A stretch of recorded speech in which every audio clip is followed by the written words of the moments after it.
ঢাকার রাস্তায় ভিক্ষুক, এমন দৃশ্য আমাদের সবারই চেনা।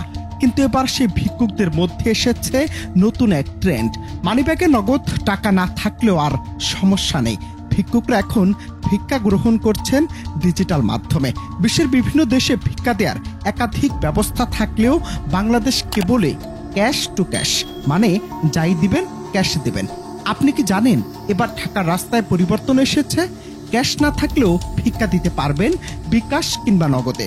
শুনে হয়তো অবাক লাগছে, কিন্তু সত্যি এমন ঘটনাই ঘটেছে রাজধানীর অভিজাত এলাকায়।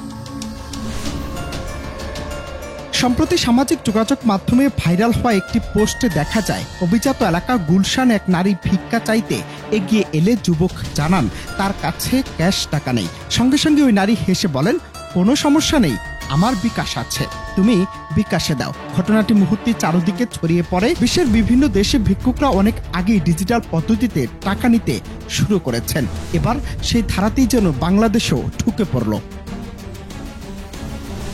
গুলশানের সেই ঘটনার অভিজ্ঞতা তুলে ধরে সামাজিক যোগাযোগ মাধ্যমে একটি পোস্টে যুবক লিখেছেন, গুলশান 2-এ আটকে ছিলাম, এক খালা আমাকে কিছু টাকা দিতে বলল। আমি উত্তর দিলাম আমার কাছে নগদ টাকা নেই।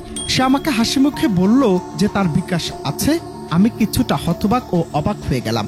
এই তো প্রথমবারের মতো বিকাশে এভাবে টাকা দেওয়া বা দান করা।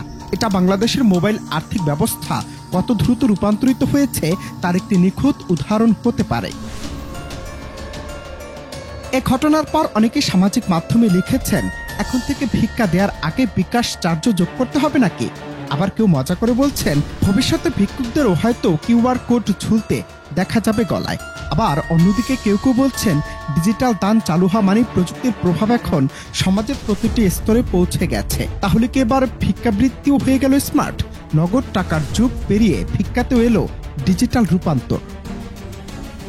অনন্ত হাসান মাসুদ, বাংলা টিভি।